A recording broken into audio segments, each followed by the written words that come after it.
सोचो एक steel sector से बिलोंग करने वाली कंपनी जिसका शेयर ओनली 90 रुपीज से चल के 735 पे बिक गया, यानी एक साल में इस स्टॉक ने 30x का रिटर्न दिया। अगर इस स्टॉक में किसी ने 1 लाख रुपए का निवेश किया होगा तो वह निवेश 30 लाख रुपए तक का हो गया। अब ये स्टॉक इस समय 94 रुपीज़ पर ट्रेड कर रहा है, यानी कि काफ़ी डिस्काउंट पे देखने को मिल रहा है। अगर ये स्टॉक यहाँ से वापस से चलना स्टार्ट करता है तो यहाँ पे पैसा ही पैसा देखने को मिलेगा। जहाँ एक साइड में बात करते हैं कि आज मार्केट के अंदर इतनी गिरावट देखने को मिली, निफ्टी ऑलमोस्ट 500 पॉइंट डाउन है और उस समय इस स्टॉक ने 6% की तेजी के साथ क्लोजिंग दी है। क्या इस स्टॉक में यहाँ से वापस से टर्न अराउंड की शुरुआत हो सकती है? अगर आप इस स्टॉक में निवेश करने का प्लान कर रहे हैं या आपके पास इस स्टॉक के अंदर पहले से होल्डिंग है तो आपको क्या करना चाहिए? क्या आपको यहाँ पे और क्वांटिटी ऐड करना चाहिए या अपना प्रॉफिट बुकिंग करना चाहिए या फ्रेश एंट्री यहाँ से लेना? इन सारी बातों का एनालिसिस हम पूरा फैक्ट के आधार पर करने वाले हैं। दोस्तों, आप स्टॉक बिज में से जुड़े हुए हो। स्टॉक बिज में आपको फैक्ट के साथ हर डेटा का एनालिसिस करके बताया जाता है कि आपको कौन से स्टॉक में निवेश करना आपके लिए सही रहेगा और कौन से स्टॉक से आपको दूर रहना सही रहेगा। ये सारी बातों की क्लियरिटी आपको हमारे चैनल के माध्यम से मिलती है। तो इस चैनल को सब्सक्राइब कर लीजिए, बेल नोटिफिकेशन को ऑन कर लीजिए ताकि फ्यूचर में अगर ऐसी भी कोई आपको इन्फॉर्मेशन मिले तो आपसे मिस ना हो।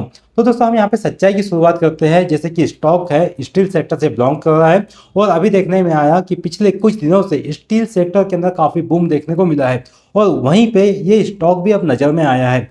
जिस समय मार्केट के अंदर इतना करेक्शन, इतना डर का माहौल है, उस समय स्टॉक के अंदर हमें अपसाइड की रैली देखने को मिल रही है और पिछले कुछ दिनों से देखने में आ रहा है कि ये स्टॉक तेजी पे तेजी बनाते हुए चल रहा है।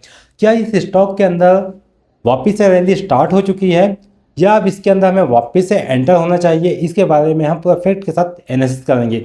स्टॉक का नाम है यहाँ पे सोलानी स्टील और सोलानी स्टील, लेकिन यहाँ पे कंपनियाँ उतनी स्ट्रांग नहीं है जितना स्ट्रांग यहाँ पे सेक्टर देखने में आ रहा है। यानी कि स्टील सेक्टर इस समय बूम पे चल रहा है और कंपनी यहाँ पे उतनी स्ट्रांग नहीं दिख रही है फंडामेंटली। लेकिन अब क्वेश्चन ये भी आता है कि अगर कंपनी स्ट्रांग नहीं है तो इस स्टॉक के अंदर इतना अपसाइड का मोमेंटम क्यों हुआ, ये स्टॉक क्यों भाग रहा है?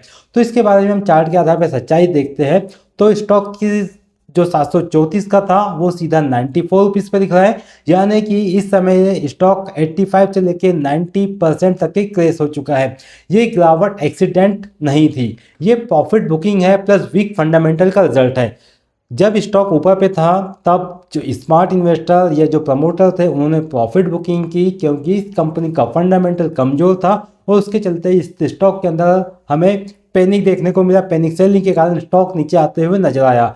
लेकिन यहाँ पे स्मार्ट एनालिसिस कुछ इस प्रकार से होगा कि अगर सपोर्ट की बात करते हैं इस स्टॉक के अंदर जो अभी 94-95 के आसपास में ट्रेड कर रहा है, तो इस स्टॉक का इस समय स्ट्रॉन्ग सपोर्ट बेस बनेगा वो 80 रुपये के आसपास में बनेगा। जैसा कि मैं यहाँ पे टेक्निकल चार्ट पे एनालिसिस कर रहा हूँ और 80 का लेवल भी अगर ब्रेक करता है तो यहाँ पे 66 रुपीज़ का एक स्ट्रॉन्ग सपोर्ट देखने में आएगा। लेकिन बात यह आती है कि जब स्टॉक के अंदर इस प्रकार का अपसाइड का मोमेंटम बन रहा है, रैली बन रही है, तब यहाँ पे रेजिस्टेंस भी काफ़ी इंपॉर्टेंट हो जाते हैं कि किस प्राइस पे स्टॉक के अंदर प्रॉफिट बुकिंग आ सकती है या कहाँ से इसके अंदर फ्रेश एंट्री बनती हुई नजर आ सकती है।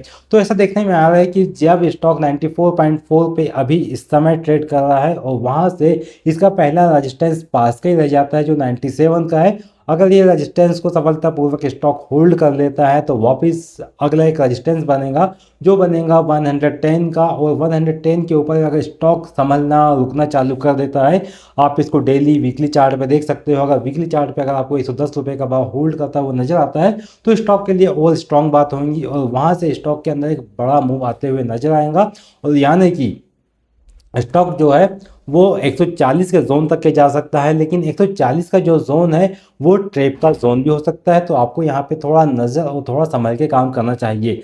अब मैं आपको बता देता हूँ यहाँ पे करंट सिचुएशन क्या है। तो करंट जोन इस समय देखने में आता है कि स्टॉक 94-95 के अराउंड इस समय कामकाज कर रहा है और इस समय जो स्टॉक का RSI है वो इस समय ओवरबॉट चल रहा है और वॉल्यूम स्पाइक यानी कि इंटरेस्ट यहाँ पे बढ़ा हुआ है। वॉल्यूम जिस प्रकार से इसमें इंक्रीज हो रहा है पिछले कुछ दिनों से देखने में आ रहा है चार्ट पे कि यहाँ पे हरी हरी कैंडल वॉल्यूम बार की बन रही है, यानी कि वॉल्यूम में इंटरेस्ट तो बढ़ते हुए नजर आ रहा है। मतलब ये है कि स्टॉक यहाँ पे उठ रहा है लेकिन सेफ नहीं है। अभी स्टॉक को अगर वॉल्यूम के बेसिस पर देख रहे हो तो इसमें जो स्मार्ट एंट्री है आप यहाँ पे देखिए कि स्टॉक में तेजी तो आ रही है, लेकिन अगर आप इसमें स्मार्ट इन्वेस्टर है तो आपको यहाँ पे स्टॉक सपोर्ट और रेजिस्टेंस लेवल के आधार पे आपको यहाँ पे काम करना चाहिए, जिस प्रकार से स्टॉक के अंदर तेजी का मूव बना हुआ है। अब यहाँ पे एक अपॉर्चुनिटी देखते हैं। अब यहाँ पे आपको ध्यान से सुनना चाहिए कि अगर स्टॉक जो है ये 97 रुपीज़ का एक इम्पॉर्टेंट लेवल है, अगर इसके ऊपर ब्रेकआउट हो जाता है और ब्रेकआउट ये स्टॉक सस्टेन कर लेता है तो स्टॉक के अंदर 110 से लेकर 140 तक के ये एक इसके अंदर रैली बनते हुए नजर आ सकती है। 140 तक ये स्टॉक जो है वो जाते हुए दिखाई दे सकता है। अब इसका जो व्यू है ये 1 या 2 दिन का नहीं है, इसका व्यू शॉर्ट टर्म का होगा। लेकिन शॉर्ट टर्म के आधार पर मैंने आपको आगे सपोर्ट भी बता के रखे हैं, उन सपोर्ट को आपको यहाँ पे स्ट्रॉन्गली प्ले करना होगा, तभी आप इसके अंदर देख सकते हैं। अब मैं आपको एक रियलिटी चेक बताता हूँ जो आपको विशेष तौर पे ध्यान देना चाहिए, क्योंकि यहाँ तो हमने सपोर्ट और रेजिस्टेंस की बात कर ली, स्टॉक को भी देख लिया कि स्टॉक इस समय 94 95 के अराउंड काम कर रहा है। कुछ इन्वेस्टर ऐसे भी होंगे जो देखेंगे कि 94 95 के आसपास है, अगर स्टॉक 140 तक के चले जाता है तो यहाँ पे 50% तक का उनको रिटर्न देखने को मिलेगा। लेकिन रिटर्न देखने से पहले मैं आपको यहाँ पे फंडामेंटल बता दूँ, उसके बाद ही आप यहाँ पे कोई भी निर्णय ले।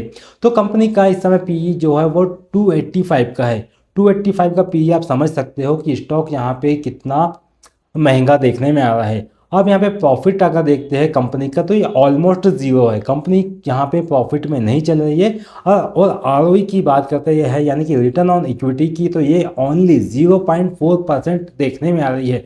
मतलब ये स्टॉक कहानी पर ही चल रहा है, कमाई पर नहीं चल रहा है। कंपनी के अंदर कोई भी कमाई नहीं है, कोई भी डेटा नहीं है, बस स्टोरी है, एक हाइप बना हुआ है कि स्टील सेक्टर बूम पे है और उसका बेनिफिट इस स्टॉक में भी हमें देखने को मिल रहा है। अब यहाँ पे एक बात ये भी आती है कि इस स्टॉक को कब बाय करना चाहिए, क्योंकि बाय करने का तो काफ़ी लोग प्लान कर रहे होंगे क्योंकि छोटा स्टॉक है और 734 से स्टॉक नीचे आया हुआ है। और कुछ लोग इसमें पछता भी रहे होंगे कि काश इस स्टॉक को फरवरी 2023 में बाय किया होता, 1 लाख रुपए लगाए होते तो इस स्टॉक के अंदर 30 लाख रुपए छाप के बैठे होते।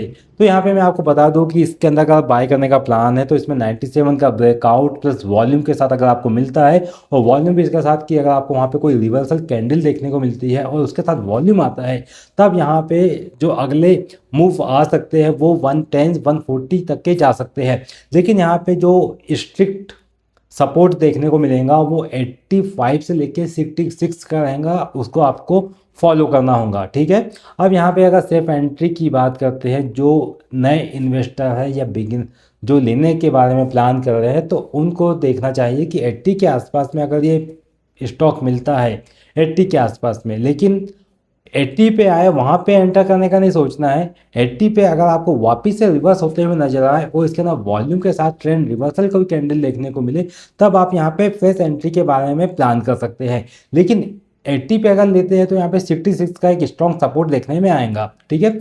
अब आपको कब ये स्टॉक को बिल्कुल भी नहीं बाय करना चाहिए यानी इसको अवॉइड करना चाहिए, तो मैं बता दूं कि जैसे स्टॉक 100 के ऊपर निकल जाए और स्टॉक के अंदर रैली पे रैली बनते हुए दिखाई दे, ऐसा लगता है आपको, तो फोमो में आके यहाँ पे आंख बंद करके नहीं कूदना है और बिना ब्रेकआउट कंफर्म हुए तो बिल्कुल ही नहीं जाना है। कभी कभी ऐसा होता है कि स्टॉक में सडनली रैली बनती है लेकिन स्टॉक के अंदर अगली कैंडल में तेज गिरावट चालू होने लग जाती है, यानी कि वापस से स्टॉक नीचे जाता है।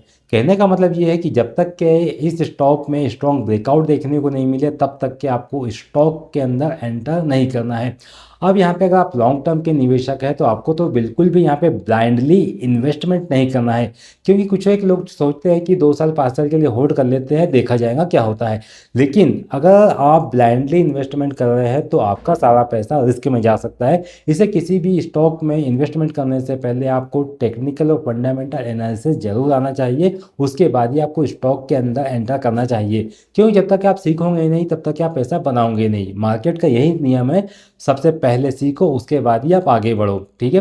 अब दोस्तों, मार्केट में पैसा स्टॉक से नहीं बनता है बल्कि टाइमिंग से बनता है। अगर आपकी टाइमिंग फिक्स है, सही टाइमिंग है, तो वो टाइमिंग आपको पैसा देंगी। क्योंकि स्टॉक तो बाय कोई भी कर सकता है, सेल कोई भी कर सकता है, बस वहाँ पे सिर्फ बटन ही दबाना है। लेकिन यहाँ पे खेल होता है असली टाइमिंग का। अगर आपकी सही टाइमिंग है तो मार्केट आपको रिवॉर्ड देगा, लेकिन अगर आपकी टाइमिंग गलत है तो मार्केट आपको पनिशमेंट देगा। दोस्तों, ये स्टॉक पैसा दे सकता है लेकिन सिर्फ ट्रेडर को, इन्वेस्टर को ये स्टॉक पैसा नहीं दे सकता है। और ब्रेकआउट मिला तो यहाँ पे आपको राइट करना है, नहीं तो आपको यहाँ पे स्टॉक में साइड में रह जाना है। आंख बंद करके आपको यहाँ पे नहीं कूदना है। अगर दोस्तों आपको सही समय पे ऐसे ही मौके पकड़ने हैं तो आप हमारा टेलीग्राम चैनल स्टॉक बीज ट्रेडिंग को आप ज्वाइन कर लीजिए, लिंक आपको डिस्क्रिप्शन में मिल जाएंगी। आपको स्टॉक मार्केट के अपडेट्स में वहाँ पे मिलती ही रहती हैं, तो आप टेलीग्राम चैनल को जरूर ज्वाइन कीजिएगा ताकि आपके से कोई भी अपडेट मिस ना हो। और ऐसी अपॉर्चुनिटी मार्केट में आए दिन कभी ना कभी आपको मिलती ही रहती है, तो आपसे कोई अपॉर्चुनिटी मिस ना हो।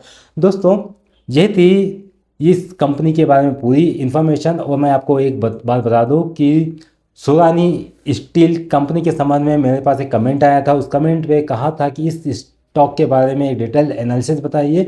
तो इस कमेंट के लिए मैंने आपके संबंध में पूरी जानकारी लेके आई है। अगर आपके पास ऐसे कोई स्टॉक्स है या कोई डाउट है, आप चाहते हैं कि आपको क्लियरिटी चाहिए, तो आप मुझे कमेंट में स्टॉक का नाम मेंशन कर सकते हैं। अगर आपके पास में कितनी क्वांटिटी है, कितने शेयर है, अगर एक से ज़्यादा कमेंट्स मेरे उस वीडियो पे आते हैं, उस संबंधित स्टॉक पे आते हैं, तो मैं उस स्टॉक पे एक डिटेल्ड एनालिसिस लेके आऊँगा ताकि आपको उस स्टॉक की पूरी क्लियरिटी मिल सके। और बाकी जितने भी लोग उस स्टॉक में फंसे हुए हैं या उस स्टॉक को बाय करने का प्लान कर रहे हैं, उनको क्लियर एनालिसिस मिल सके। आई होप आपको ये जानकारी पसंद आई होंगी। दोस्तों, ये वीडियो आपको कैसा लगा कमेंट करके आप जरूर बताइएगा। चैनल पर नए हो तो चैनल को सब्सक्राइब कीजिए, बिल नोटिफिकेशन को ऑन कीजिए ताकि स्टॉक मार्केट का कोई भी अपडेट आगे से आपसे मिस ना हो।